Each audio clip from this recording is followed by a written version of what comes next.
Live from the res here, special guest. We got not one but two, the Brown brothers here in the house with your special self here, the quinilly self. Anyways, now with these two Brown brothers, Mr. Samsin. I got mine from Samsin. Yeah. And Mook. Mook, what are you doing, man? Mook, as my boy Ryder says. He says, Mook.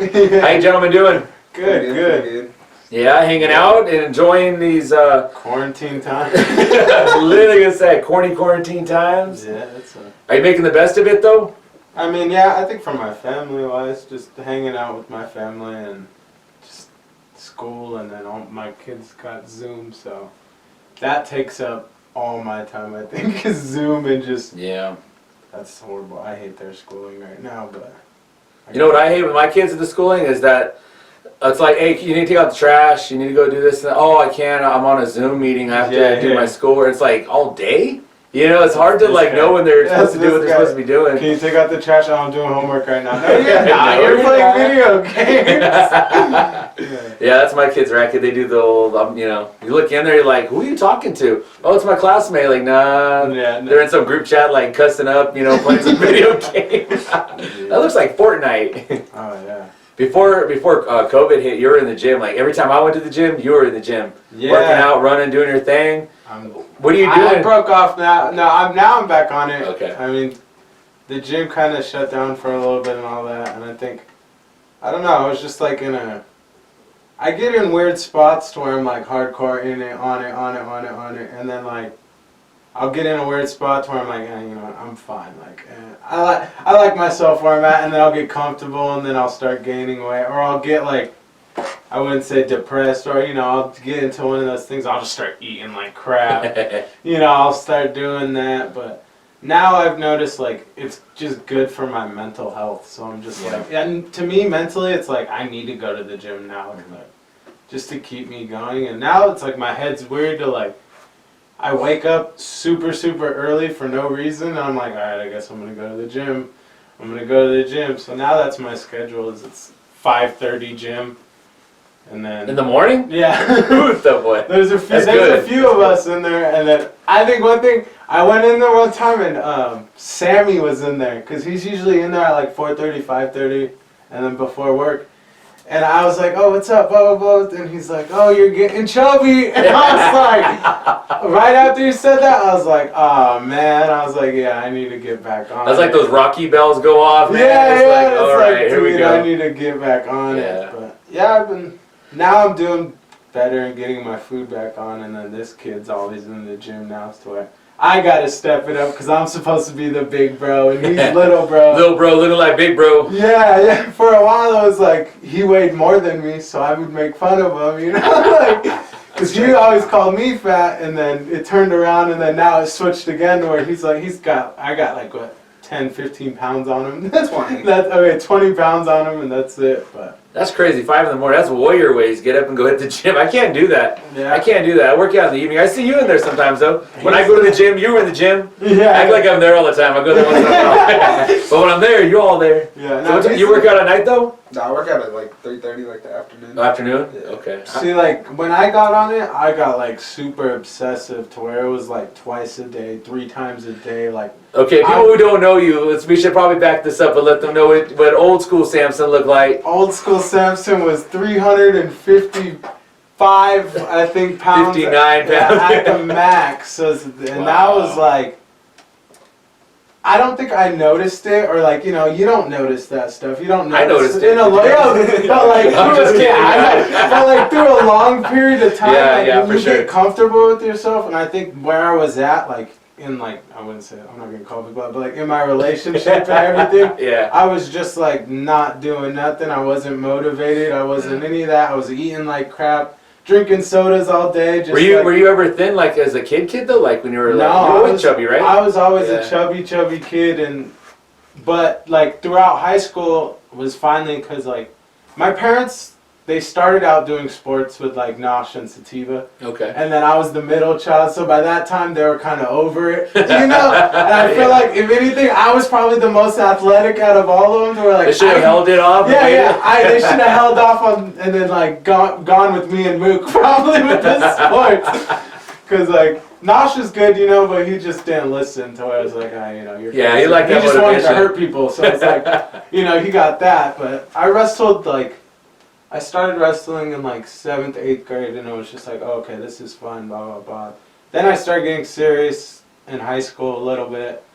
That's what kind of helped me, like from weights to wrestling, and that's what kind of taught me certain things. And then from there, I think I was just like, all right, I need to learn nutrition, I need to learn this, and then Yeah. from there it was a 2-year big journey of just gym, and everyone's like, oh, what are you doing? What are you, like, people thought I was on drugs, people thought I was doing a whole bunch of, I heard it all, like, oh yeah, you're probably doing coke, you're probably doing this, and Yeah. it's like, nah, man, I was like, I can't, or people are like, what are you doing, blah, blah, blah, and I was like, I can't lie to you, like, I'm in the gym 2-3 hours a day, or people would see me running on the side of the road, and it's like, dude, I'm not running 1 mile, I'm running 5-6 miles, and it's like, I think I started running, and I couldn't run for nothing, and then finally I got onto it, and I kind of got addicted to running, and you get, like, Yeah, that the runner's high. Yeah. that runner's high, and I kind of was just like, let's see how far I could go, you know, like, let's see where I stop at. And then I kind of like got into it to where I was like, oh, I haven't been able to stop. Like my mind like tells myself like, all right, if you're going to finish it, you're going to do it. Because I read like a whole bunch of mind books and like, what's that dude? David Goggins. Yeah. He has that book like, You Can't Hurt Me, blah, blah, blah. The ex-Navy SEAL pull-up champion of the world, Goggins. That guy is one Stay of the, hard, motherfucker. one of the hardest men in the world, you know? He'll go live on Instagram like 3 in the morning. It's like snowing. He's like, I'm running 100 miles in the snow. Yeah, and you're nothing. It's just like, dang, dude. And just reading that No whole book. excuses. And he had like that whole thing. Oh, you read his book? Yeah, I read his book and like I read his, I did the audio book too. And it was just like, that kind of like fueled my like, oh, okay, like I'm going to push my mind mentally. And then from there I was like, all right, let's see what I could do. Keep going. And then I got stuck into it. And just It's a lifestyle. People who don't do that, they think they can't do it, or they just don't relate because they've never done it. It's definitely a lifestyle you gotta live, and that's what I've seen too. To where it's like, I lived that lifestyle, and then I stopped that lifestyle, and then I gained weight back, and then now it's like, okay, I gotta get back on that lifestyle now. And I'm like, because me, my sister, and Mook, we're always like, we don't push each other like normally, but we talk crap.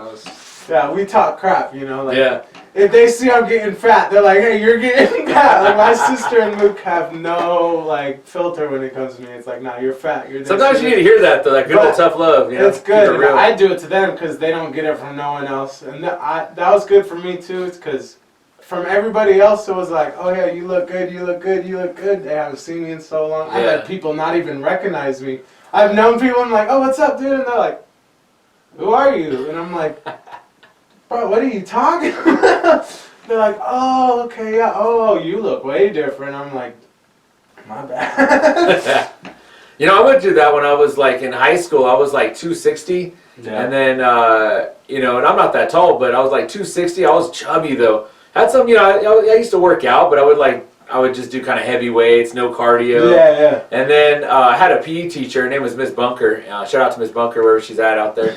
But, you know, I got in trouble or something. And she was like, you need to stay after school and jog, you know, laps with me. And I'm like, oh, man. So I had to do laps. Yeah. But then, like, you know, it was fun. Like, we were talking. We would talk with each other. And I ended up running. I'd run, like, I think at first it was like a half a mile, then a mile. Before I knew it, like, most senior year, I'd run, like 2 miles with her every day after school. You know, even when it was football season, like I played football, I played lacrosse, and all that weight just came off, and I enjoyed it. Same thing, runner's high. Yeah, and if I didn't run, oh man, I felt dirty. If I didn't feel like clean or something. That's how I would make myself feel like crap if I didn't go to the gym that day. Like, in my head, I was just like, dude, you're not complete. Like, you need to start dropping push-ups instead of going to bed. Yeah. I was that person. Like, oh, I've done that. You gotta get your 200 push-ups in a day. Blah blah blah. But I think I backed off a little bit, and everyone was kind of like, oh, okay, now you're getting chubby again, starting to talk crap. I'm like, oh, okay, I need to get back on. It's weird though, because like I know for me when I lost over 100 pounds essentially, And then it was kind of like I was real fit. Actually, my wife just showed me a picture of myself from back then, like the other day. Yeah. And I was like, man, I was looking pretty That was fit. like, Sativa showed me a picture and I saved it and I was like, dang, I need to get back on it. Like, I need to get back. But I never felt like, at the time when I was fit, I always felt like I was still chubby or fat or I was still out of shape. Because you have that mentality of what you were. You see yourself a certain way, and even when you change that, you still see that even if nobody else sees it. And even if people are like, hey, you look good or this or that, it's hard to see yourself that way. In my head, I'll always be a fat kid. No matter what. I don't care if I have a six-pack or whatever. I'm going to be ripped. I'll be a fat kid for life. It kind of motivates you though, right? Yeah, it definitely does, I think. For me, I gained weight, especially when I had my first son. I gained a lot of weight. Not that I had the kid, but you eat with your wife, you hang out with your wife. Yeah. I gained all this weight, and I used to just tell myself, as long as I don't get over this amount of weight, I think it was like 200. If I don't get over 200 or whatever, I'll feel good about myself. Or as long as I can run 5 miles, or as long as I can, all these different benchmarks. Mm-hmm. As long as I don't cross that line, and it's like for years, I would kind of like have times where I got lazy, and there times I'd hit it hard, and I still do that now. Now that I'm getting a little bit older, it's like I still. Like the same thing, December, I just kind of relaxed a lot. I was doing a lot of beating and things like that. And then come January, I kind of was like, I was working on my home, doing home projects. Just last week, I was like, man, I forgot what I was doing, but I ran out of breath. And with COVID and everything, I've been really trying to do a lot of cardio, so if it hits, I feel like I'm, a little stronger or whatever. And I was a little out of breath, and I was like, man, I need to get back on it. So I've been jogging. I've been trying to hit a couple miles, hitting it up, getting easy back into it, so when spring comes, I can, hit those nice hikes and do the good ready stuff. for summertime. And then try to hit the gym with this dude. Yeah. You get there about 3 or 4? Yeah, like 3:30. What's your focus? Pretty much just weight loss. Yeah. That's all I'm focused on. I like them because they got their whole little cousin crew. I see it. Working out, it was cool when we had all of our friends in there and because I think that's what helped me too, is a lot of us, I had Tanner in there, I had Danny, I had my Peon team, Mikey Giant steroids. He's not on steroids, but he's... I was going to Mikey Morales for a while. yeah. But he was on a whole... Shout out to Mike Morales. Yeah, that was my main fitness partner to where he pushed me hardcore to where we'd be in the gym for 2-3 hours just talking and working out, and then I think he fueled me hardcore for sure. And then after that, it was just having my friends, and then these guys have each other to where it's every single day they got all their cousins to where it's that's cool. I like that. I wish I could go in at that time, but I got my kids. So how much you weigh now? Roughly? Right now, give or take. Right now I'm at 235. Around there? Okay. 235. I started, let's see, because I lost a lot of weight and then I got comfortable and then I gained a lot back. But altogether, fully when I was on it, I lost 160 pounds. Wow. But now these days, I guess you would count it 100, 110. That's still good though, because you look fit. Yeah, you settle it in. Yeah. That's another thing I learned. You can settle in. Yeah. But yeah, I'm that person that I settle and then I'm I can eat this, I can eat that, and then a week after that, it's I just lost everything I worked for. I lost it. So now I just need to. That's mental stuff though, Yeah. Just being on yourself, I guess. What about you, man? Where'd you start out? Where you at now? You were that chubby kid, and then he pulled up to the car. He pulled up here earlier, and I was like, "Whoa, dude, you look good." Yeah. I started at 245, so now I'm at 207. Really? Yeah. And you've grown 4 or 5 inches probably in that time, huh? Or a couple inches at least. When I first started working out, I think it was in 2019. I was probably 4 inches shorter, probably. Yeah. Maybe. I mean, you don't realize yourself is getting taller until you go next to someone shorter. Until he gets next to me. Yeah. It's I'm finally getting tall enough. Yeah. That's how I measure myself out, is next to other people. Next to me. Next to him, mostly. I'm always trying to be bigger than him, so. That's his mentality. He's my motive for the gym. As soon as he dropped lower than me, I knew that there was something that I And now, so now he's my motive to get back into. We push each other without not even pushing each other, just within the house, seeing each other, and it's okay, now I gotta go to the gym because he's going to the gym. Yeah, I feel that. I know with my boys, I knew they were taller than me. We go sing somewhere, and they're always you know, they're standing next to me, they're shorter. Yeah. I went to go sing somewhere one time. I remember I looked left and I was like, whoa, this dude, left and right, these dudes are like taller than me. I was like, what the hell? Yeah. And then like, next thing I know, I'm like the smallest dude out there in my little group there. And I'm like, what the hell? These boys are taller than me? Yeah, that was That's like when we crazy. were arguing one time and then we get face to face and it's like, dang, you're right there now. Just handshake and walk away. Yeah. No, he knows. He knows I'll still get him. That's cool though. Little brother. That's cool though. You're talking about like people thinking like you're sick and all these things. I had that same experience back in the day, like when I was jogging. I remember someone pulled up and they were like, "Why are you running?" And I was like, "I'm training, like just getting in shape." They're like, Yeah, "What for?" I was like, "To live." I don't know. Yeah. They were like thinking I was What's training that for an one- event. That one movie, that one native movie that just came out. When he's like, "What are you running from?" He's looking back. That hockey one. He's like, "What are you doing?" Or no. Oh, a war horse. Is it No, it war? wasn't War Horse. It was the other one. It's Not about War Horse. lacrosse. Oh, the Grizzlies. Yeah, the Grizzlies. Grizzlies, When yeah. they're all right. That's a He's good like, one. "What you running for?" I don't know. He's all looking behind him like, yeah, that was my for sure. Seeing people like always drive by and what are you running for? I remember a couple people went up to my sister and they were telling her like, "Hey, you know, go check out your brother, make sure he's all right." And she's like, "Why? What do you mean?" And they're like, "You know, he might be on drugs or something." They My like mom- legit thought I was My on mom drugs. thought I was on drugs. She 'Cause I tried lost to all call this me weight. out. Was like, oh, because my family ain't the best of it, so she automatically was like, She's like, "I know what I'm looking at." Yeah, what are you doing, blah blah? And like, I can't. No one sees me in the gym. No one sees that. Yeah. They just see a big, you know, a big change, and automatically they're like, oh no, you don't work hard for that. You know, everyone looks for that easy, quick. You know, like, oh, I'm gonna take pills or I'm gonna do the surgery or do that, and then you see the people do those surgeries and they don't change nothing. So it's like, it's not gonna help. You need to eat healthy. You need to do certain things, and I'm thinking like heart disease is the main killer for in America, no matter what. That's over everything is heart disease and everything that's unhealthy, and fast food and everything that's just out there for us. Heart disease, diabetes, all those kind of things. Mm-hmm. And then You think about those? You're young still, so but you think about that or not? Or are you just trying to like the looks? You're kind of worried about he's looks. worried about looks. Let's be honest.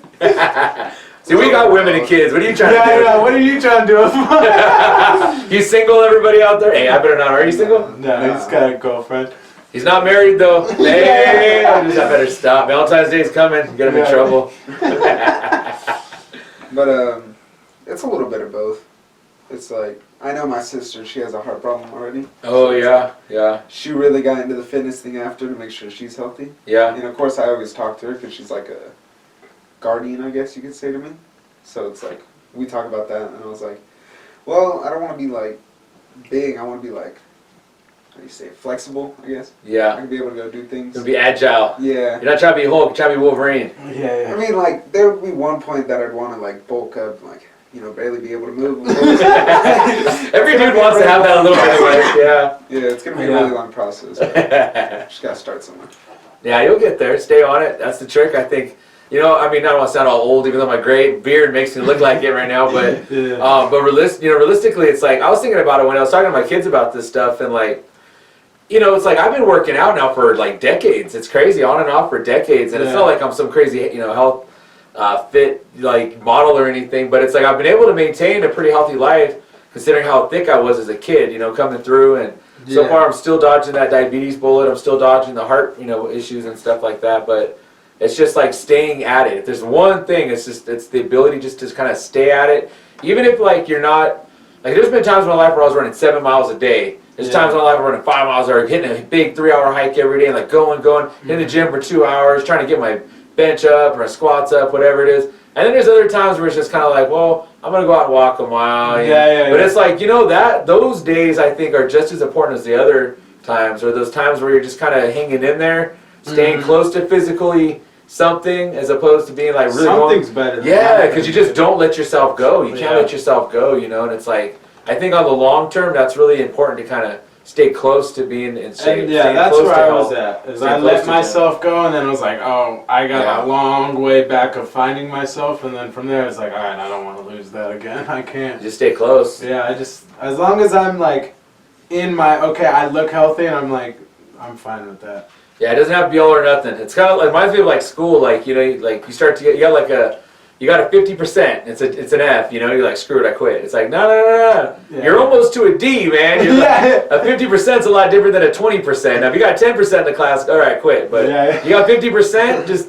keep turning in your F plus papers, man. Yeah. You throw a nice A plus in there, you'll get passing at some It point. averages out. It Yeah. averages later Keep on. doing your 1 mile hikes. You know, maybe when spring comes, you'll hit a month where you hit it hard, and then you'll be back to where you need to be. You know, it's just stay close. You don't have to be on top every time, but anyways, kudos to those who do really stay A plus the whole way. It's hard. It's hard to be that. Well, that's what like I see in like, especially Mikey's. Like I've seen his process to when I met him, he was scrawny, little. He was littler than all of us. Yeah. But I've seen his his Drive. determination and his drive to Yeah. where Good work ethic. he hits. Yeah, he's got probably the most work, like the best work ethic from anybody I know. Just because he's in there, he'll be in there at 2 o'clock in the morning. He don't care. He knows. He might be on drugs. No, I'm just kidding. Yeah, well, no, yeah. But everyone's like, oh yeah, he's on steroids. He's all on this, and I can like say like, no, he's not. But I can tell you when he's at the gym, and I can tell you you're not there, and I Yeah. can tell you the things he does, and it's not what other people do, and the things that he's gonna put his. I've seen him lift crazy weight, and it's like, dude, I know you normally can't do that, but if you're working out and you're doing what you got to do, you'll get there. And he's been on it for years and years and years since I've known him. Yeah, that's the key part too, is that people are like, you know, they're not there to watch the progress. So yeah, they don't see it. Yeah, the people who do go to the gym though, they see you doing it. They're like, wow, you know. Yeah. I mean, like for yourself, for instance, I mean, people are like, dang, you lost all that weight. You know, it's like, no, he's at the gym. Like every time I go there, I see him there. I He's can't hiking, explain he's that doing to stuff. everybody, and then you know, some people see it.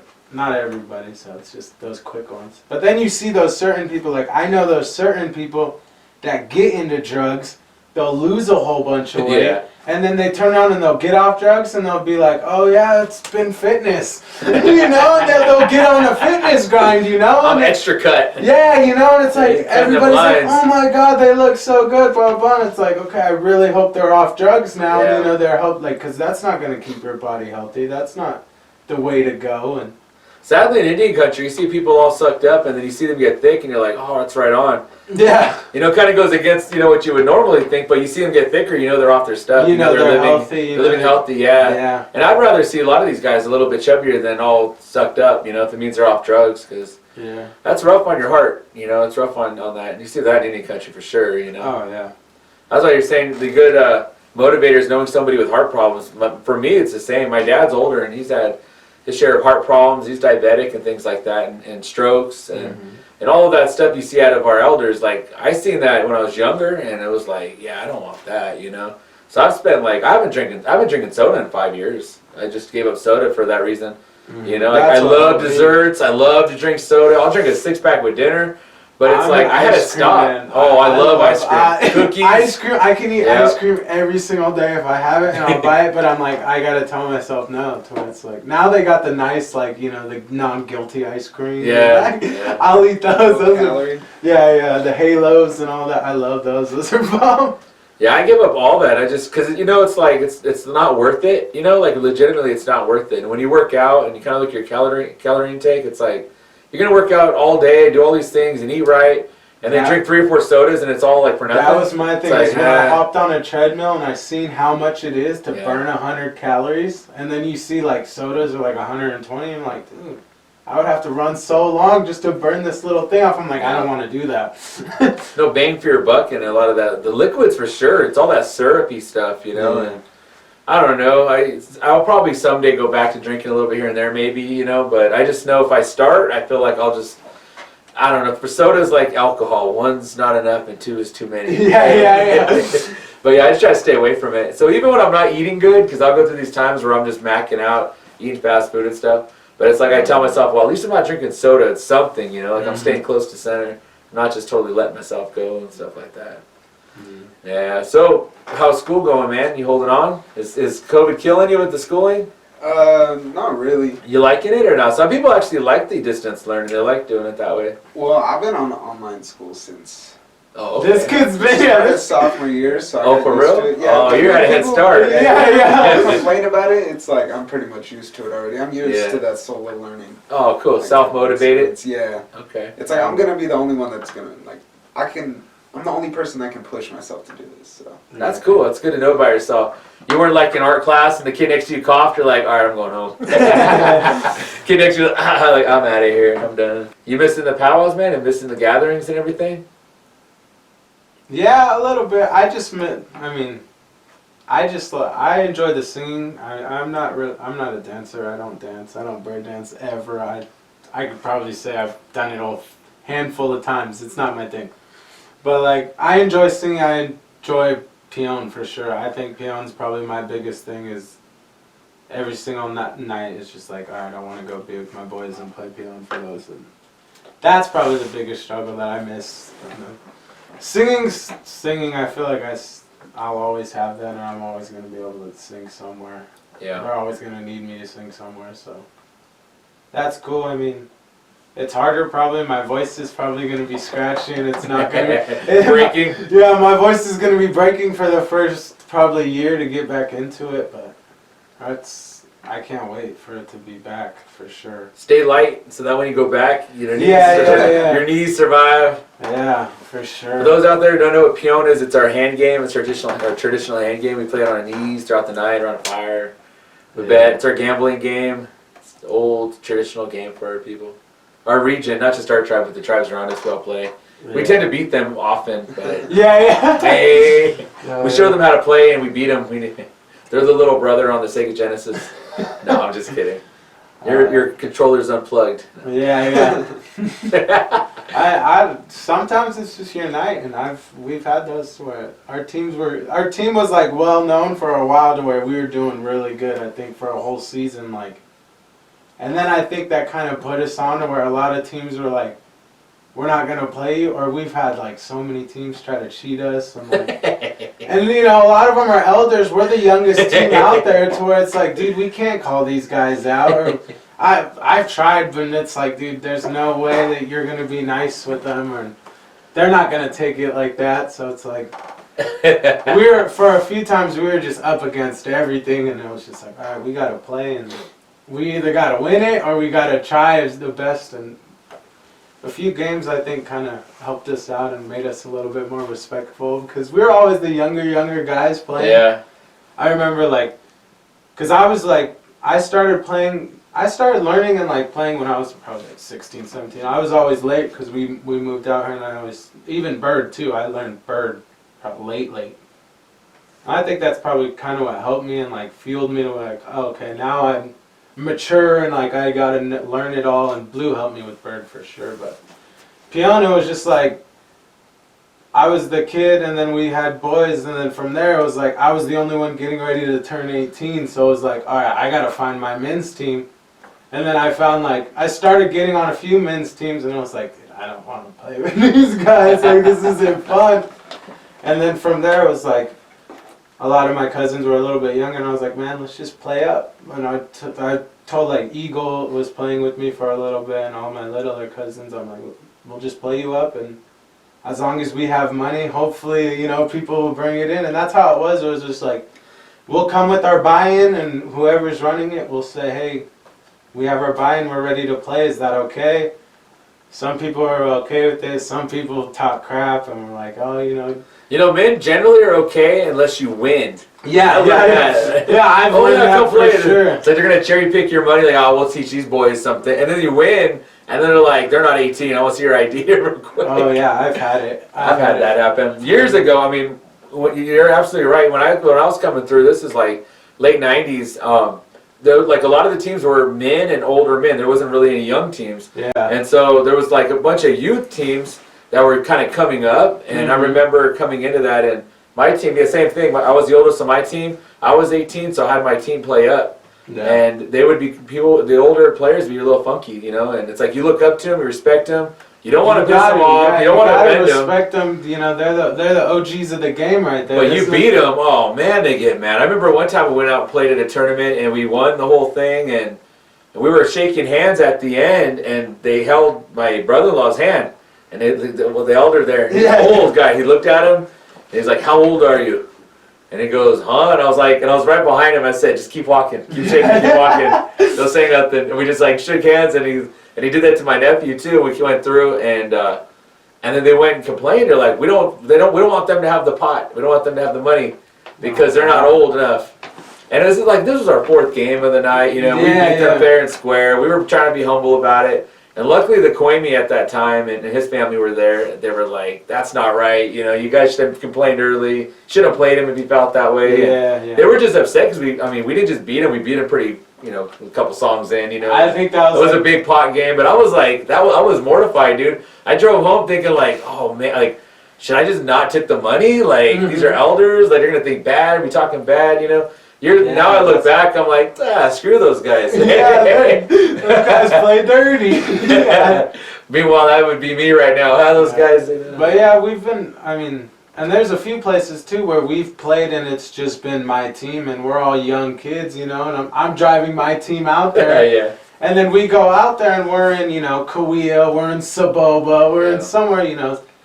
You're not supposed to be after dark. Somewhere you're not supposed to be after dark, and you're playing 2, 3 o'clock in the morning, and then you got somebody from Kauai that you're playing, and it's like, I don't know anybody out here, I don't know nothing, and we're playing for $2,000 to $4,000, and I've had so many people where it's just like, dang, if you need that money that bad and you're trying to cheat that bad, it's like, go ahead, have it, because I can at least say that I've always played like an honest game, and I've tried to play an honest game, even with people that never, you know. Yeah. Because we've known, like, we know what teams are, you know, what teams get What they're going to try to pull? What teams try to pull it, These guys aren't going to shoot for 20 minutes. Yeah. That's my team. No.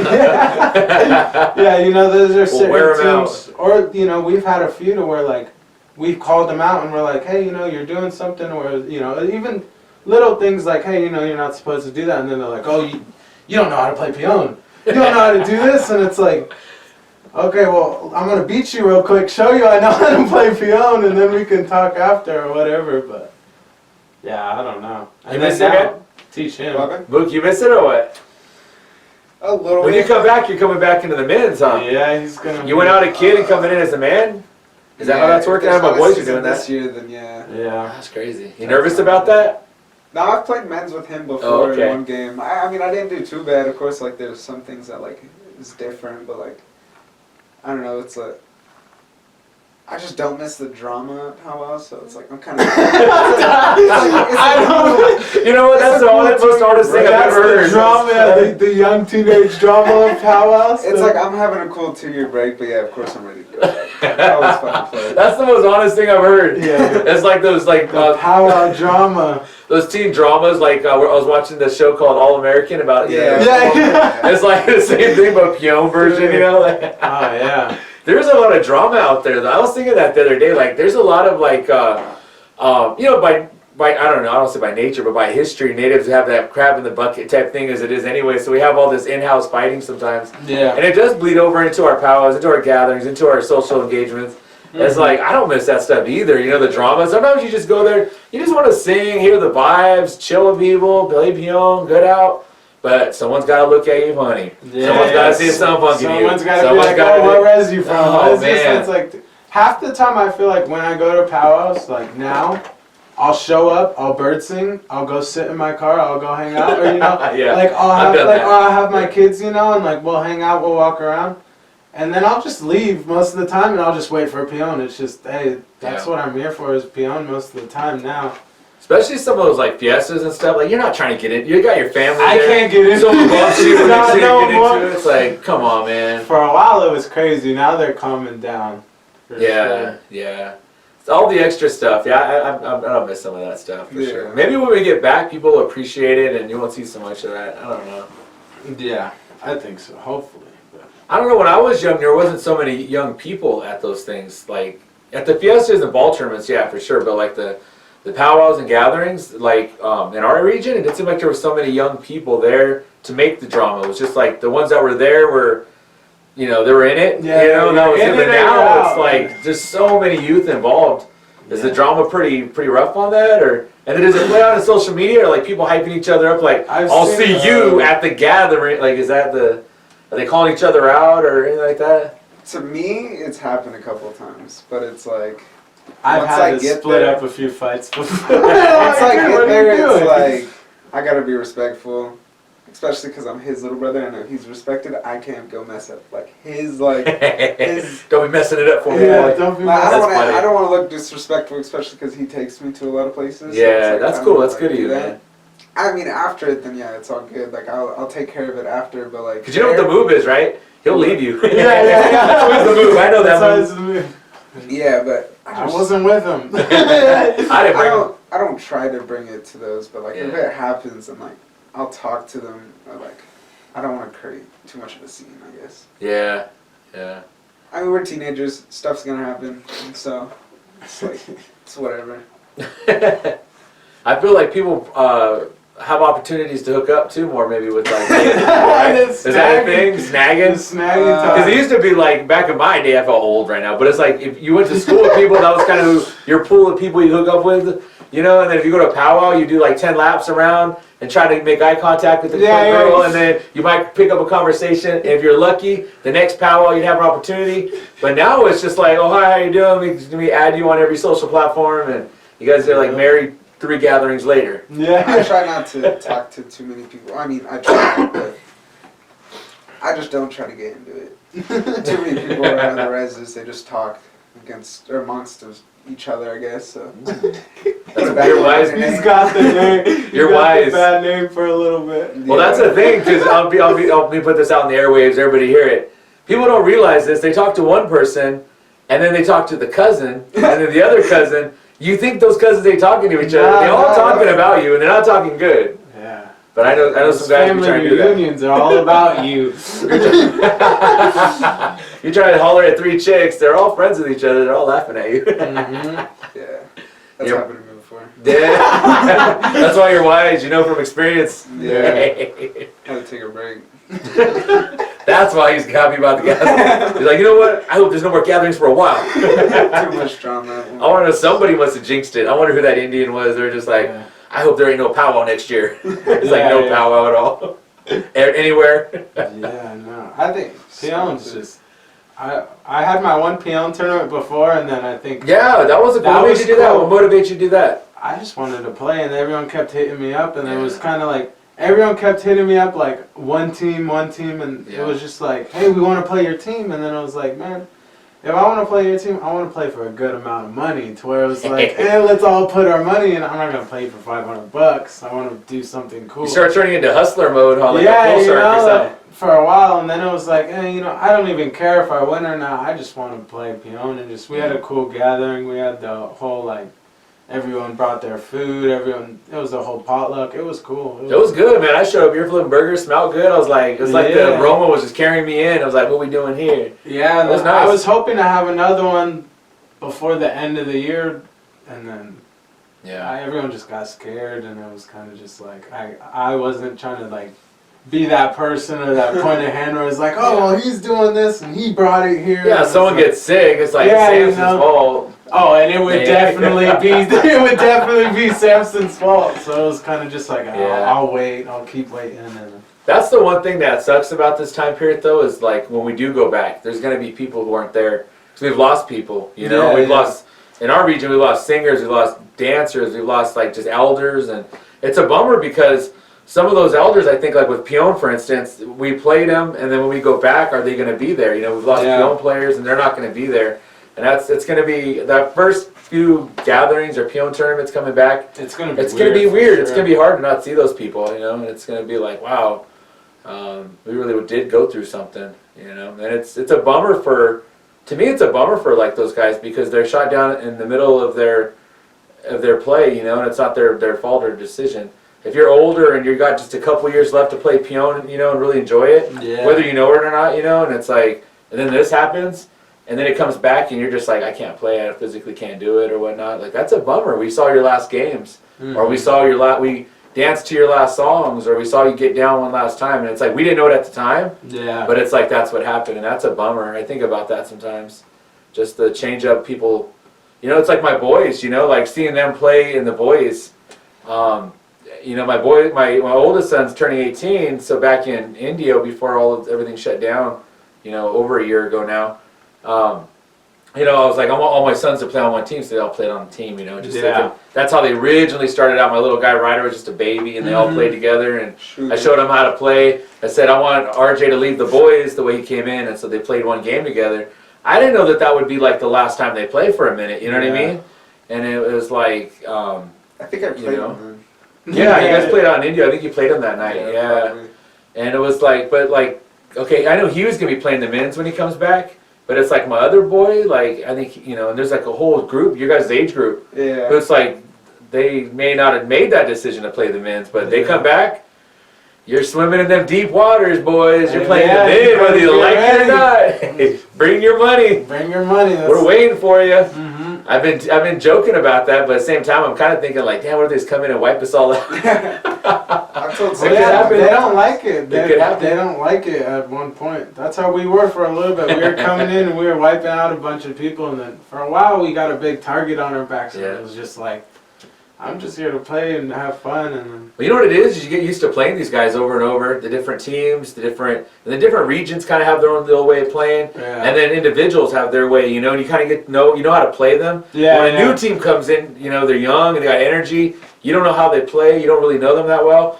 And it's hard to kind of get them dialed in to play them well. And I know you guys came in on that one. We came on, and I think that's for a minute. Made everyone mad too, is because when I made my team, I made sure it was going to be with my friends, and I made sure that if we were going to play all night, we were going to have fun, and we were going to be able to stay up.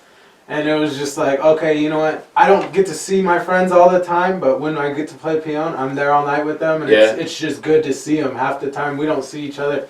Zion lives all the way out in Arizona. I don't see him all the time. Half the time I see him, it's Peon, and then other times it's like we got a Peon Snapchat where we hit up each other. Like, we got our Peon Sounds team. Cute. Yeah, my team's older. We're on MySpace. We have the little songs. Are you want to know? No. We have like the group Snap to like talk to everyone, but like it's cool just because I get to finally see them, and then after that it's like, and we joke around, we have fun, and I think that makes certain people mad, especially when they're losing, you know, and then you look across and you see these little kids having fun and just playing their game, and I don't know, people play Peon different, I guess, and some people take it super, super serious, but to me it's a game, and you're going to win or lose, you might as well have fun doing it. Yeah, put a lot on the line. Yeah. Well, you know, those old guys, when they learned, the game was a little different back then because there wasn't all this tournament, it was all pod games, so when you learn, like, even I tell my boys this, like, we didn't come here to play, we came here to win. You know, and I kind of sound like Johnny from Cobra Kai when I do that. You were putting up some stuff, and it wasn't just nothing. You know, we're putting in $50 now to where it's like, I see that too, to where, like, for certain times, like, you know, somebody will hit me up and be like, oh, I don't have a buy-in. Most of the time, I'll tell them no, because when they don't, like, when I'll pay for someone else's buy-in, they play, and then they don't have that, like, oh, I didn't put no money into it, so they don't really try. They'll be like, you know, I don't care if I lose, blah, blah, blah, and it's like, nah. Put some skin in the game. Yeah, you know, we're doing this, because every single time I sit down, I'm playing all night, and we're taking this to the morning, you know, if I can. You know what, this whole time period, though, I mean, it kind of makes me laugh about it, is old Gabe Kitchen over at MG. Mesa Grande, because they won the last, like, big tournament up in Morongo. For Boudier, for Walter They were on Holmes. A roll. They were on a roll. He puts that together for old man Joe Achenio, you know, and they won that. They were on a roll, and they were doing okay, and they lost, and then they won that, right? Mm-hmm. They were like, so they were waiting for like the new year, you know, to be like, this is our year, we're gonna get it. Yeah, they were doing. And then boom, that was it. That's like that's my bigger cousin out there, my cousin LP. So we always went back and forth, and it's like his 1 year. By the time it was like, oh yeah, I can play, I got my team, I got this. And then, no, you can't. He hit me up the other day and was like, we got to play. Yeah, he's talking about putting something together. I don't know, we'll see how that comes out. It looks cool. I know we went out there and tied up kind of early on, you know, because like he wanted, you know, kudos to those guys out there in the mountains. They've been trying to do all the programs for their kids and the women, trying to get a women's team, a man's team, kids, you know, boys, girls. And so they finally get it all kind of put together, which is hard to get kids who want to really play and their families really kind of go in on it. And everything. Yeah. He got it all put together, got some playing. They're doing well. Girls are singing, beautifully. And then COVID hits, and he can't even go do anything with that. So I know he hit me up and was like, I know you have your boys play and you play, and can we just match up even teams so we don't have to bring a lot of people in and we can be safe and have low numbers and precautions and all that. So we did that and went up there and we played their men's team and my boys played their boys team, and girls played the girls team, and it was cool, man. It was a nice evening. We sang a little bit, but it was just everyone was social distancing, really being safe about it. At that time, there was like nothing in our region for cases. Like nobody had COVID out this way, so it was safe as heck. But for a while, cases started coming out, and I was just like, I just didn't want to hear no backlash of like, oh, that guy's having a tournament. He don't care. It's like, I don't worry about COVID too much, but I got my newborn at home, so it's like, I'm not worried about me. I'm worried about her. So if I catch anything, it's automatically going to go to her, so I got to be careful no matter what. Yeah, I worry about my parents next door. I go see them, and I actually don't even see them as much because I go sing different places and stuff, and it's like just to be safe, go to those ceremonies and stuff, come back. I don't want to accidentally get my parents sick, so I try to keep my distance. Shaking hands and all that. Yeah. It's just like I keep one of these in my goard bag now, and I just I do too. Every time. Everyone sits there and like, no, that's in my. After we shake hands or whatever, it's like everybody around me. I just go through and everybody like, here's a couple squirts, and just I'll go through a whole bottle in like 10 minutes, just to get everybody sanitized. Better safe than sorry, What place do you miss playing, or what's your favorite place, I should say, at Peon? Do you have a favorite spot to play? And do you have do you have a place you'd rather not play? I don't want to say like it's the worst place, but is there a place that you don't do well at, or you just don't like playing there? I have my favorites and my. I think one of my favorites was I'd say either I've never won here, but I like playing in Viejas just because the grass is nice and everything. And afterwards, you drive 2 minutes. Yeah, afterwards it's nothing. But where else do I like playing?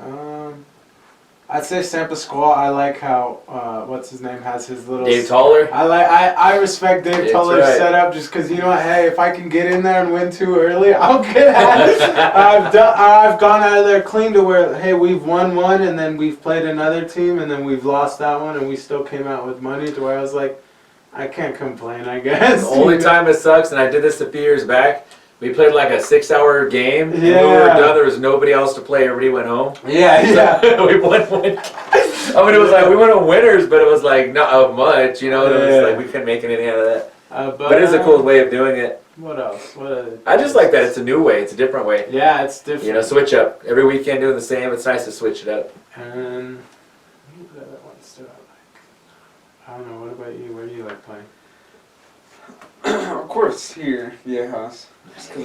I don't like playing on other reses to where I know like some reses it's like hey I know I'm playing for money, I know you're on your res, and there's like I know certain people are there's more like crazier stuff on some places, and then I've heard like I've been playing in I think we played in Palo one time at Koopa Days, and it was like 2-3 o'clock in the morning. And then somebody's like, oh yeah, supposedly they're going to come drive by and shoot up all the Koopa Days. And then I'm like, you're like, what? Yeah, so we're like hearing like, oh yeah, we're going to get shot up, blah, blah, blah. And I'm looking around and it's like only our fire playing there, And I'm like, man, why would you want to do that? Like, for what reason? And I'm sitting there like. For the record, everybody, they never did. So I was good. We were safe. Or when you play, certain places, or like we played in Kauai one time and it was like. We're in the middle of Kauai. Have you ever been to their ball fields? It's in the middle of a field, and last championship game, you're playing a Kauai team. We had it to where like we were playing a Kauai team, then their fort that usually plays them was Koiming for their team.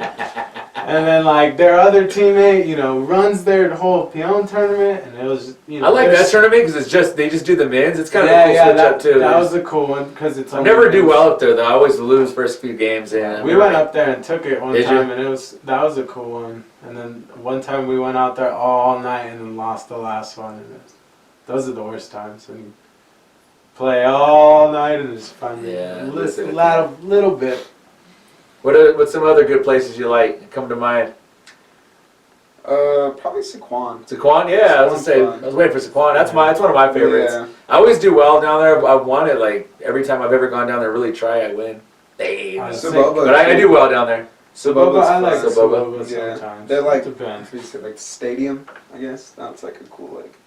Yeah, the setup is pretty cool. Huh? Yeah. Experience, yeah. Yeah, that's cool. What's the places you'd rather not play?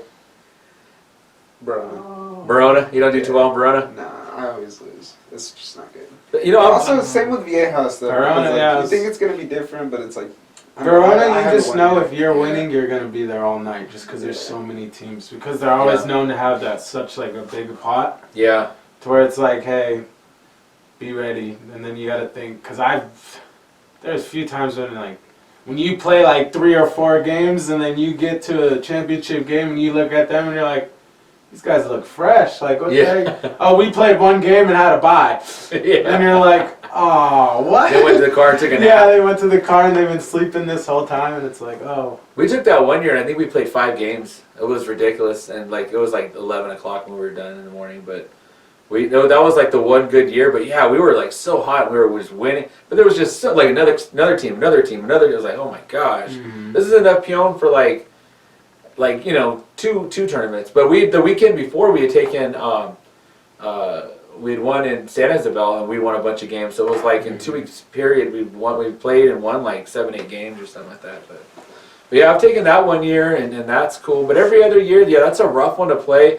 And if I'm not feeling like my team's 100%, or if I'm not, I'll sit out sometimes. Really? Just because it's so many teams that it's like, do I really want to play 5 games tonight? Like, do I really have a good shot? If I don't think I have a good shot, then sometimes I'm kind of like, I'll let my kids go play. But my boys, they won that 2 or 3 years in a row. 1 year they played each other. They were I would say Ryan and RJ played each other. Coupe Days I can For the say I've championship. won like that 3-4 years in a row. Coupe Coupe Days Days is a good one. I think I never do good in polo. I my always team lose. we've always done good out there for Coupe There's Days. never enough boy teams. Yeah. I think when I was a boy, one time we just went, sat down, kneeled, and then I've took done some that money. before also. Yeah.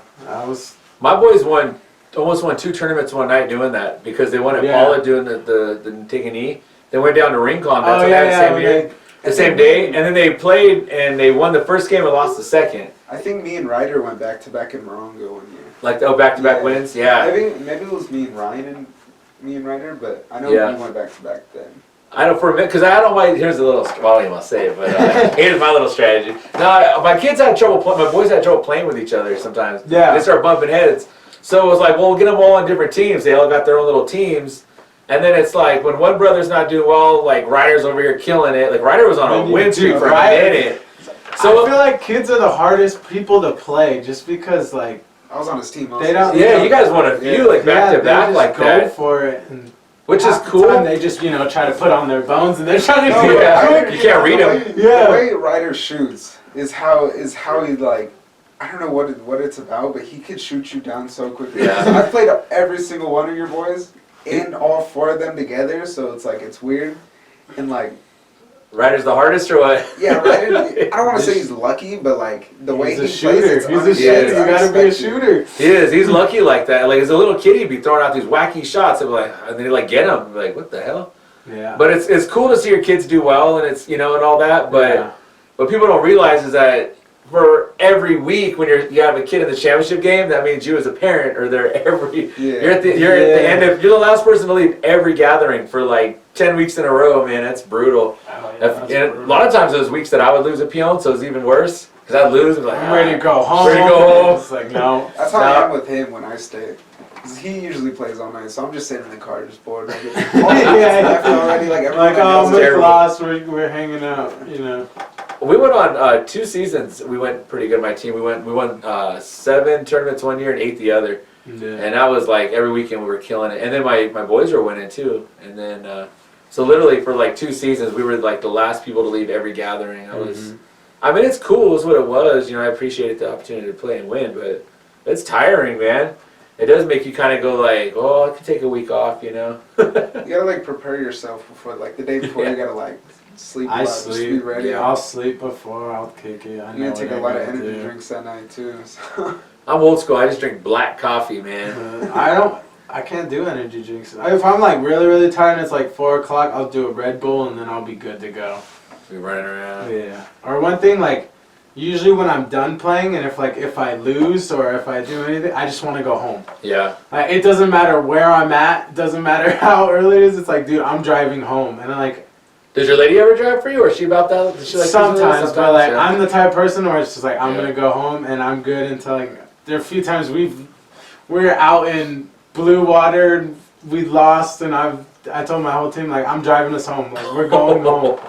And I literally like, That's a drive. we had a hotel room there for the next night. Like we went home, packed up all of our stuff, and I drove all the way home that night. Or even I think we played you guys, and it was New Year's in Arizona. Oh yeah. Yeah. And we lost, and we were looking at the time, and we're like, psh, it's 11 o'clock. We can shoot home. I drove all the way home. We canceled our hotel room, made it back here for New Year's Eve. For the fireworks and everything. I remember seeing that. We took that tournament, and I looked on Facebook, and I was like, how are those guys seeing the fireworks? I forgot it was like a time change. So you guys gained that hour back and you made it. Oh, we got it. We got the time change. We were flying. That was a rough one because we were playing in the rain and stuff. Yeah. I remember the year after it poured out there, and there was a little, there was a team out of Kokopah, and they were playing in the rain. I mean, it was pouring, man. They were just rain. The little girls are singing through it, playing, and they were playing it out. And they're playing a team. I think they're from Yuma.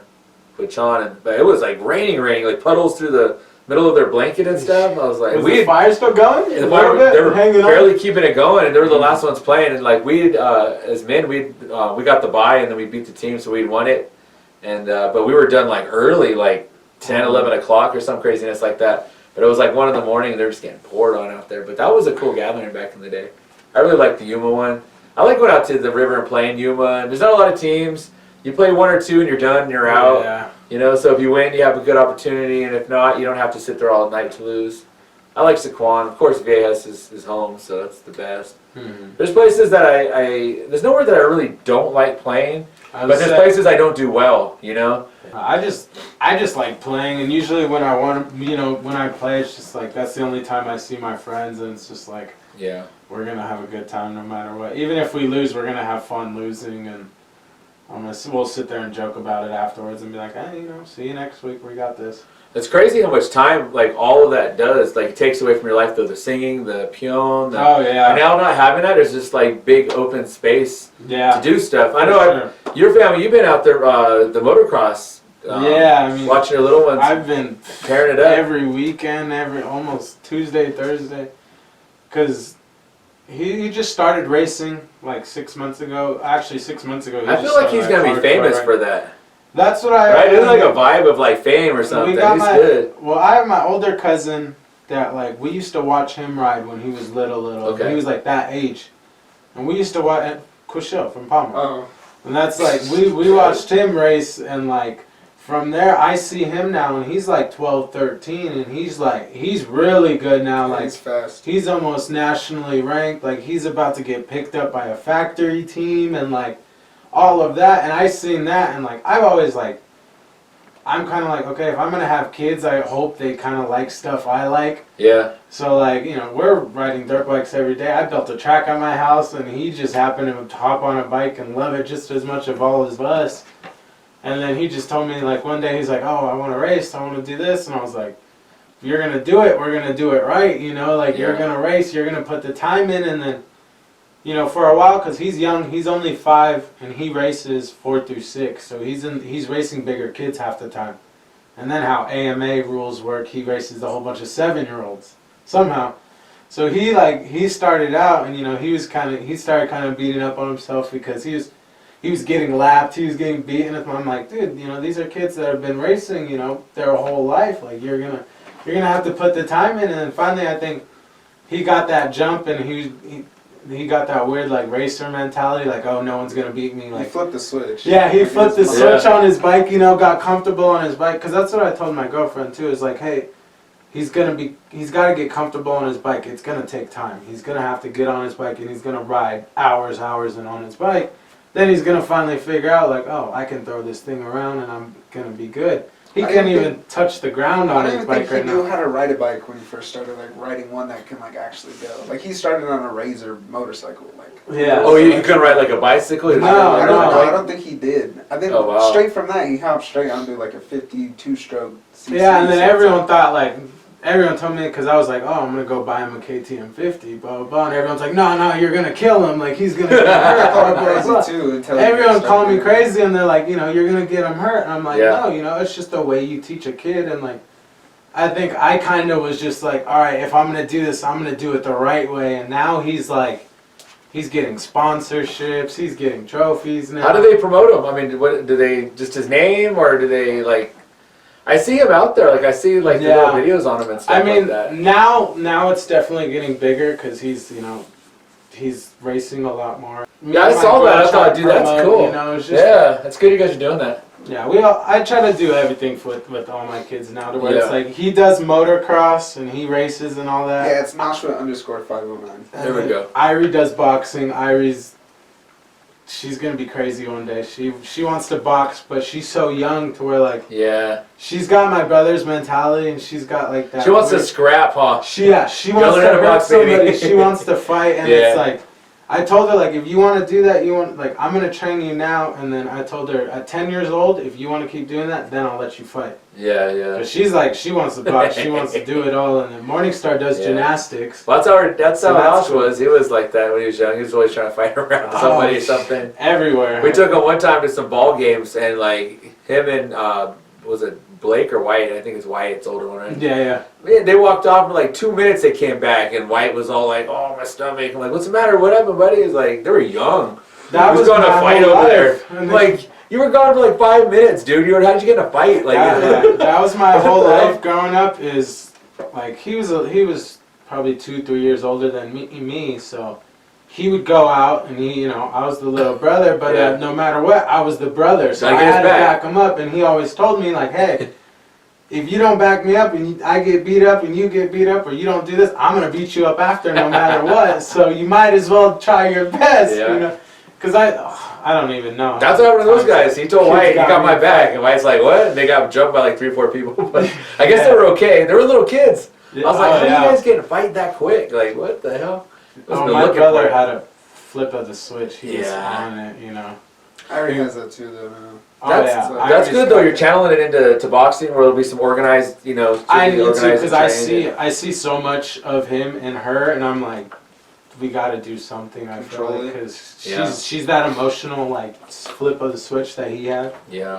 and that's hard to deal with for sure. But That's cool though. Nashwit's over there doing his motocross. It's crazy. Like, people who are outside the res, they don't think about like natives riding bikes and motorcycles. no, and I've noticed that people, and like, they just think like that's not something natives do. But in Yeah. SoCal, like, Paula's got a track. Barona's always had their track on and off. I mean, Mhm. in Viejas, we have a track. It's private, but at the same time we have it, and it's like the culture is to just have quads and bikes and rhinos and these, the buggies, and just be out there like in the backcountry, or Yeah. doing the motocross or freestyle. Right now it seems like everybody on Barrelong's doing freestyle. That's kind of cool, or yeah, it's just watching it at least. And the parents out there who are listening, they might think like, well, I don't want my kid to like be have a weird dream, or these dreams of being a motocross rider, and put all this stuff in there. But it's like, you support your kid in something like that. First off, they're getting that self-esteem. They're being told like, this is Yeah. something positive they can do with their life, and work hard. And if they go pro with it, cool. But if they don't, they could still have they could grow up and get in that industry in some way, whether it be a mechanic or in the,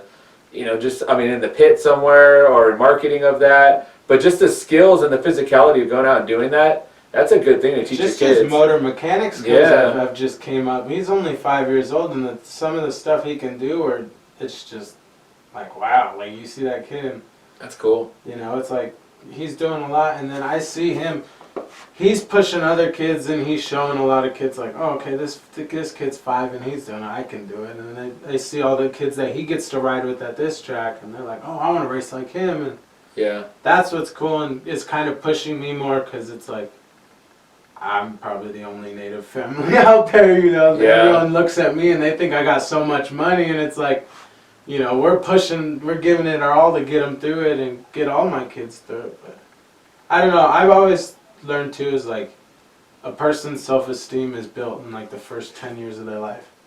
Whether you like it or not, like, I noticed that, like, my self-esteem was probably destroyed in like my first few years of life, and people don't notice that, but childhood development is very important for Yeah. everything you do. So my job now, and I see that, is just like, I gotta give it in to all my kids and just make sure that they're grown up and know that, I don't know, I'm the best parent I could be, I guess. That's good, man. I commend you. I think we need more of that in our communities because, like, you see, people want to put Band-Aids on problems. They see things like the opioid crisis that's in our nations. They're seeing all these things that come, like when a person turns 18, 19, whatever, they're, incarceration, domestic violence. We talk about the health, the diabetes, the heart problems, all these things that set in, but it's like they don't start when they're happening. They start years and years before. As little kids, kids get their personality by the age of 3. They get their core language development skills by the age of 7. Yeah. They're getting, the self-esteem core is built, a preteen. Yeah, you can. So you're right. You can that destroy first 10 a years. child's self-esteem in the first 10 years for sure, and from after that, you don't know what they develop as a person or their thoughts. They spend their whole adult life rebuilding and fixing and healing when they can already be strong. That's how I was. To where I've seen that, and I was like, okay, I have so much stuff that I kind of missed out on, didn't learn, and then I got to rebuild myself to where it's like, now I'm in that spot, to where it's like, okay, I got to be a parent, and what I didn't learn, I'm gonna give to all of them. I think one thing, like, my parents are always there for me. They always had that cool stuff, but they weren't like extracurricular stuff wasn't like hardcore important to them. Like, it wasn't like they're like, oh, okay, I got you this, I got you that, you're good, you're at home, like everything else is kind of just extra. And I was like, I always wanted, like, I want to do boxing, I want to do this, I want to do that. And like, but my parents are like, no, you don't need it. Yeah. So I think now that pushes me to where, like, I tell all my kids, like, whatever you want to do, like, tell me and we'll figure it out. You can do it. Try to make it happen. Yeah. How about you, man? You feeling all of those vibes? Or are you feeling the struggles out there in the streets? It is kind of rough, dude. I see our youth going through it. A lot of people, they get pulled in and looped in things. It's like, from this res, it's like there's like one certain age group, and it's like just me and like all of us. We all do the same exact stuff. We go play basketball. Our res luckily got us into a lot of sports, so it's like we got football, basketball. What else? Just softball. ITS. ITS helped us out a lot. ITS started here in Viejas in their travel sports. Yeah. The old Ben Foster days. Yeah. And we got, of course, the track. We all ride, so we all try to get out there. We all try to like be there for each other. So it's like if someone's like home, I guess we'll just like pull them out. We kind of kidnap them.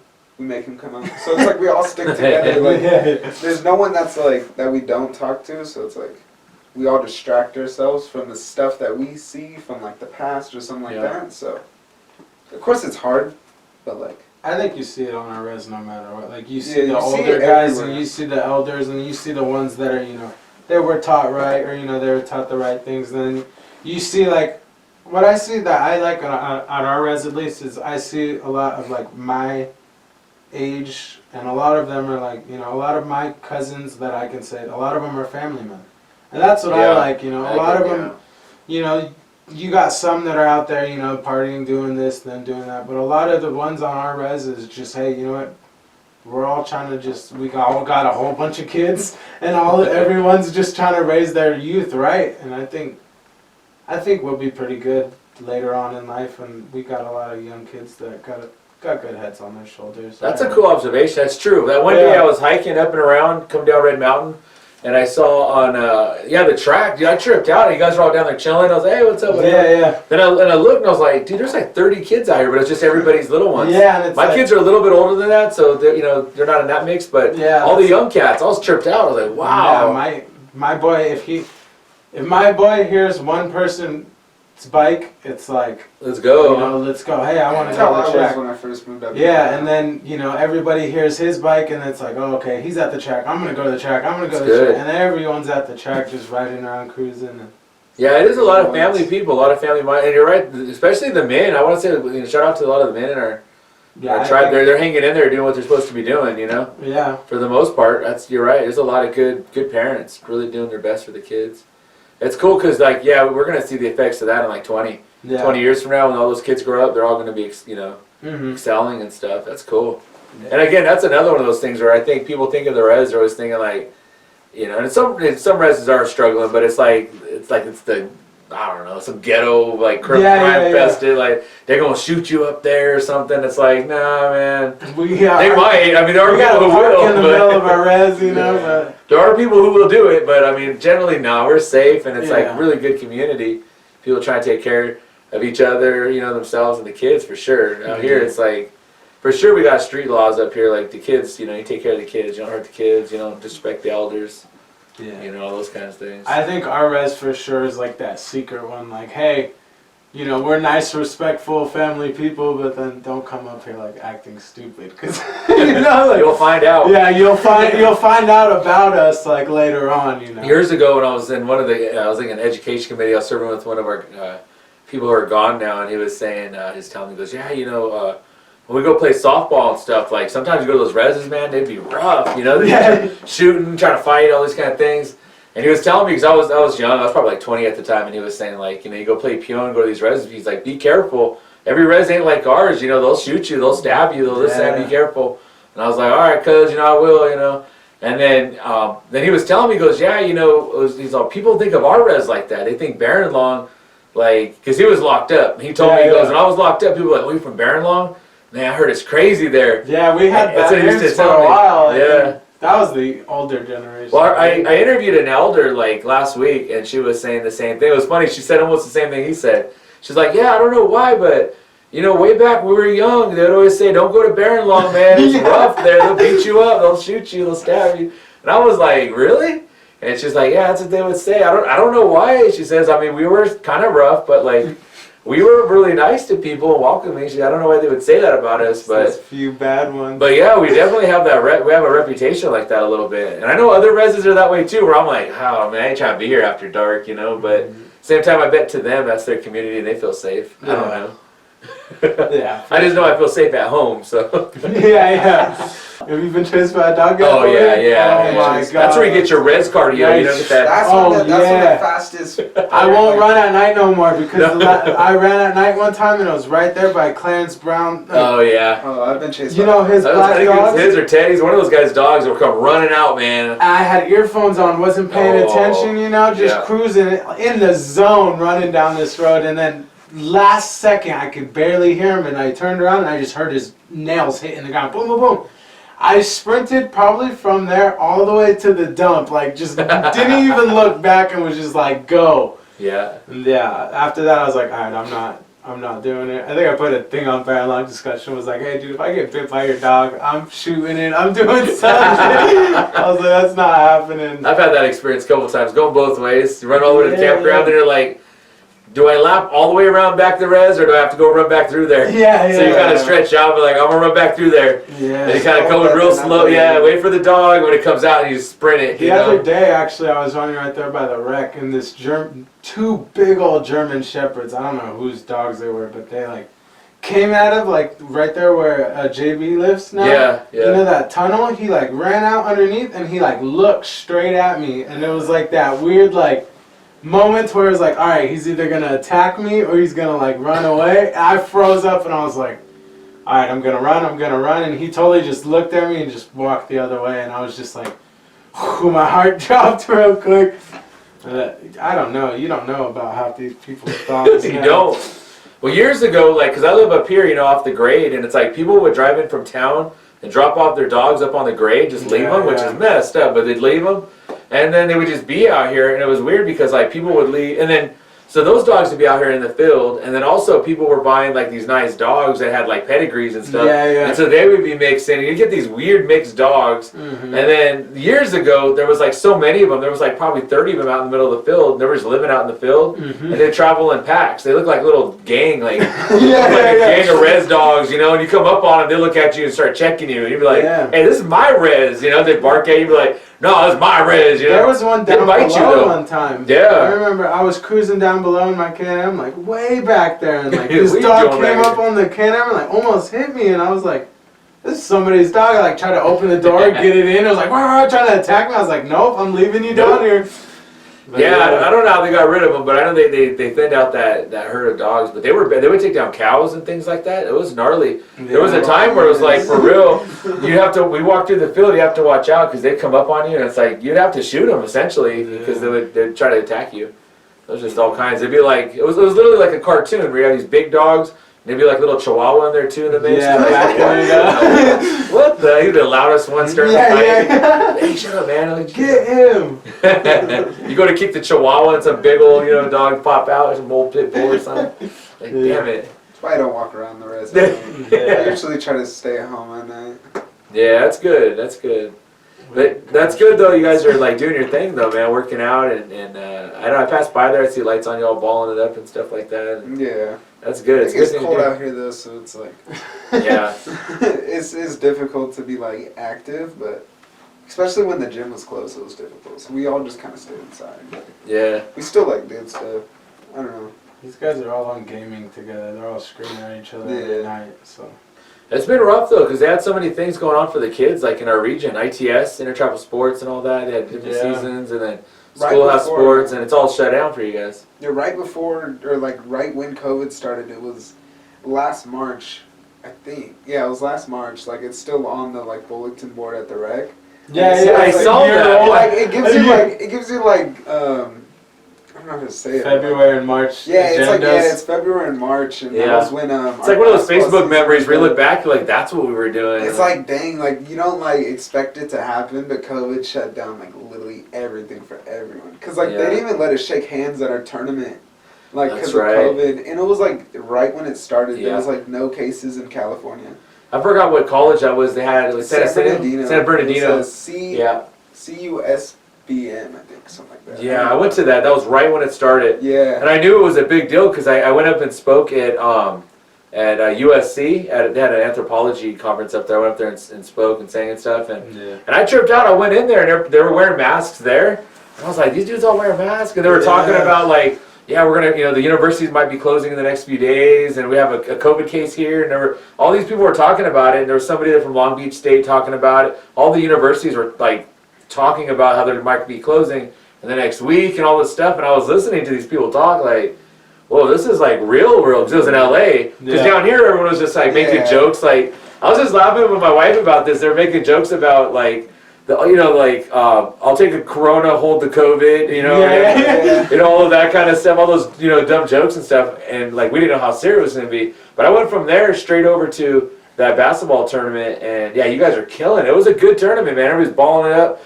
But that was like the last. That was it. Yeah, like that was like I think a week after that. That's when like they were like, all right, it's getting too big. Yeah. Like, we gotta stop. They shut everything down like the week 2X after. Because that week after we were supposed to start football. That was February, huh? Yeah. We were supposed to start I remember. I was on some stuff, man. I came back and I was like, I told my family, so everybody would listen. I said, hey, they're gonna shut everything down. They might shut our casino down. We need to really start hunkering down if we can. I was all, because I went to LA and the way they were acting, I was like, oh, wow. I took my kids up there. I thought nothing. We stayed in the USC, it was USC. USC, they have a hotel, really nice. We stayed there and everything. And on the news, we were just watching the local news and they were like, there's a case at USC. And my wife's like, what the heck? And we're like, oh, man, this is like real. Oh, yeah. You know what I mean? And then now, a year later, it's like, yeah, we wear masks everywhere, we sanitize, socially distance. It wasn't a thing back at that time in history. It's just a trip to look back, think about, like, Facebook memories are cool to kind of look back and go like, wow, this is what we were thinking at that time. Mm-hmm. And then this is where we're at now. You're right, it's a trip to look at that board down there. It's a reminder. I don't know, it's a scary feeling, I guess. And it's interesting to know that our staff doesn't clean that board. I know. You haven't even wiped it down for a year. What are you doing? I've tried wiping it off just to get it off. It's just stuck now. It's just stuck there. It's part of it now. Yeah, they should put that in a museum. It belongs in a museum. Are you looking forward to all that stuff coming back, or are you just kind of like moved on, or where you at with that? I mean, when it comes back, I'm only going to or if it does end this year, I'll only have another year. Like, I lost the most two important years of like, or I'm going to lose the most two important years of my teenage life, I guess. Yeah. Because I'll be 18 in October. Yeah. So it's like, I don't know, all that, it's like, boom, straight into adult. So it's like. Yeah, I feel you, man. My son didn't have a prom, didn't have a graduation ceremony, like that whole and then like, if you were a junior last year, it's like you missed it, and then this year you're missing it. It's like 2 years of high school just wiped out, Yeah. If you're if you play sports and you're trying to get that scholarship, oh yeah, man, I couldn't imagine. That's rough, Yeah, see, like I made fun of the seniors, like haha, you don't get a graduation for that. And it's like, dude, I mean, I didn't get a graduation anyway because I go to like an online. Sure. So it's like whenever I finish my classes, boom, I'm done. I get my diploma. But it's like, I don't get a prom. I don't get any of that. Like any of the senior things, like I missed out on all that. Yeah. And like that's one big thing about colleges and all that too. They're missing out on like sports.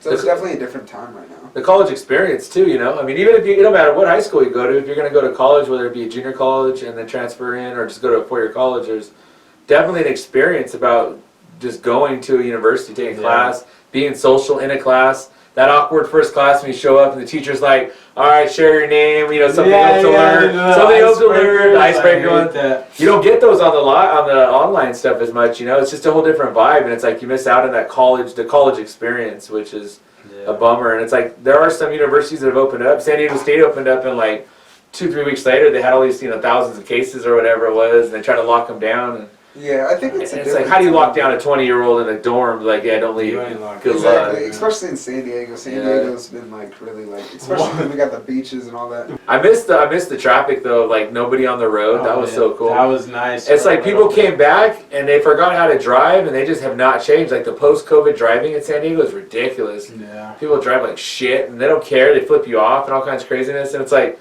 you're the one driving like an idiot. Why are you flipping me off? Yeah. Oh, dude, I was like at a stop sign or stoplight the other day, and the light just turned green. So you let go of the brake and go to put your foot on the honk, honk. It's like, you know, come on, bro, give me a half a second. Easy with the horn. Yeah. You know, but it's like that kind of stuff, you know, people trying to cut you off. I've had like crazy driving experiences where you're just kind of cruising and these guys are trying to swerve around you, and it's like, all right, I guess I got to drive that way too to survive or something. I don't know. I feel like Californians just drive fast.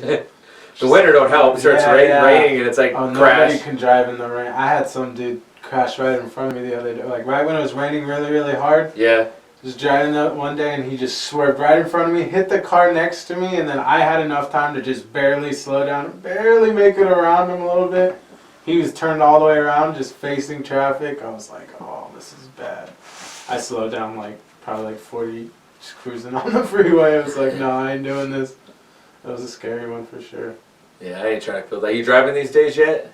Or are you just driving on the res? He's res I driving. drive on the res. Hey, dude, people don't believe that you can drive on the res when you're young. My boy Ryder, speaking of which, that dude's 11 now, and it's like, I have a big field out there. It's got weeds. There's no nails. It's whatever. Yeah. I was like, we're gonna go learn how to drive out there, and you're just gonna go back and forth until all the weeds are dead. And so we did. We went out there, and he was like, it's his first time driving, and it's like 11. He was 11 years old.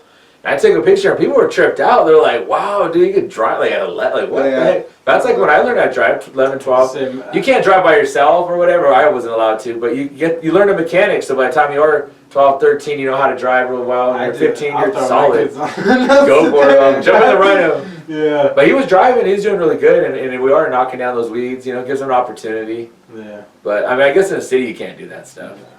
You get in a wreck, there it goes. You ain't gonna license until you're 21. Owe somebody some money. Oh yeah. When did you start driving? I started driving 2 years ago when I was 15. 15, yeah. I got that late start, but I was driving because I just watched people drive. So it's like all the time. I just already knew how to do it.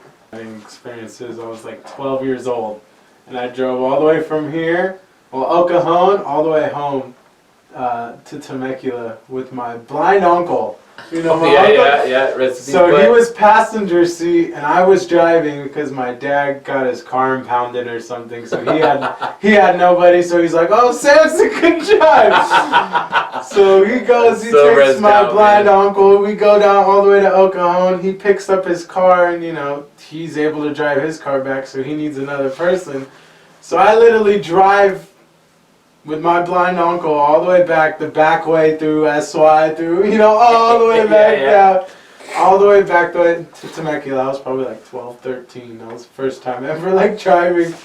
He's like, oh, you got it. It's not hard. And then that was like probably one of the first few times I've actually like went to El Cajon, and I was like right there. Like now I'm like, okay, I knew where I was at. Why did my dad let me do this? And why did my dad think I could drive all the way like that? But I let my boy drive me like that a few years back when he was probably like 15 or something like that, RJ. And we have these big vans. He's driving a big van. But we were like singing at a wake in Palma, and like I was exhausted, dude. I'd like we'd all sang up in Verona, I think, Yeah, or yeah, something. the double, yeah. I remember And then we those. went to like Paulo's the next night or something. We were all there. You were there, and Oh, yeah, I Steve and remember. Junior and all. Everybody was there. And I took RJ the second night to help me drive back. So I'd been up like 2 nights or whatever. Mhm. And so driving back, like I was like, dude, I can't drive, dude. And I was like, RJ, you gotta drive. And he's like, he had slept. And he's like, all right. So he drove me, and then like he's driving back from Paula through Palma, past Rincon up to San Isabel. We're going to San Isabel. Yeah. Dude, that's like the most curvy road you could ever be on, man. And I was like half asleep, like my head's in the window. But then I couldn't really fall into a sleep because I'm like worried about him. And he's driving slow as heck, and I keep hearing the brrr, brrr. He's hitting the different things as he's going around the. He's driving good, but like I'm half asleep. I'm like, dude, that was so rough. By the time I got up there, like he did really well actually. He was driving slow as hell. My wife she like went down the hill. And she met us, and she was like following him up, and she was like, I don't know, she was just all emotional. She was like, because every time we go to swerve off, there's a swerve off the road, but yeah, that was rough, dude. That was like first time. And then the next day I slept, I woke up, I was like, I can't believe I'm driving all the way from Paula, dude. That's like a drive, dude. That's a harsh one. But after that, it's like, all right, you locked in, man. And what's your aspirations for here on out, 2021? What are you trying to do this year? Despite all things. Graduate. There you go. College. There you go. Figure it out now, I guess. There you Figure go. out life. Right on, man. Trying to get it figured out now just so I don't have to be that late bloomer, I guess. Yeah, don't wait till you're 30. That's a Yeah, promise natives have, dude. We have that prolonged adolescence. It's like, I'm just going to take a year off, figure things out, and then it turns into like 10 years. See, I was Yeah. thinking about taking a year off, then I was like going to college, wait till I turn 18, but it's like, I was told, I was like, don't do that. I was like, I could just fill that in doing something productive. So Yeah. that's what I've been doing. You don't have to go hard the whole time, but you could just be doing something, and then go Yeah. hard at a later time if you don't feel like going hard now. But Oh yeah, of course. that would be my suggestion too, right? Yeah. I mean, you gotta, because what'll happen is, you just get caught up in whatever you're doing, and you sit there for 10 years doing nothing, and then you're 30 years old, trying to do something for yourself, and you're just gonna feel like you lost 10 years. Yeah. It's a rough one. And the sad part is, like, I think you'll be all right because you care about your health and you got a good head on your shoulders. But a lot of our people, they don't sometimes make it when they're 30. They get 35 and their health's all shot out, their livers or kidneys or car accidents. I mean, so many of our people die prematurely. They don't make it. They don't make it. So. And they don't even plan on it. I remember talking to my dad and like saying like, my dad's like what 40 something now, and he literally told us like, we're like, what do you want to do, like, and he's like, psh.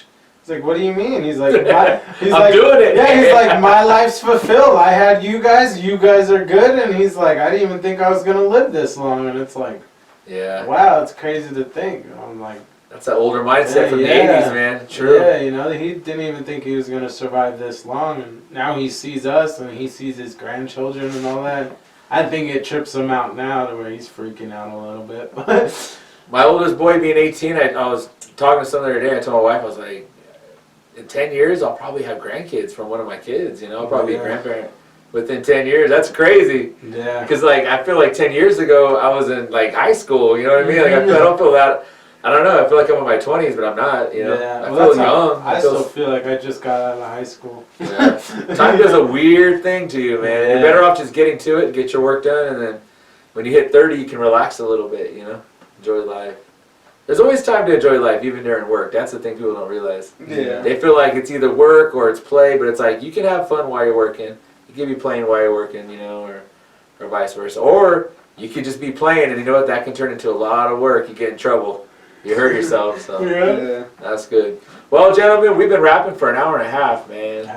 Yeah. It's that res time now. It's the podcast thing. I swear, like, you jump on these things and you start talking just like you are wherever you're at, and then like an hour goes by, you're like, oh wow, That's oral tradition we all come from. Hey, the stories. So, with that, ladies and gentlemen, our special guests here, the two Brown brothers, Mr. Mook in the house. And Mr. Samson, it's been real, and this is live from the res. Holla!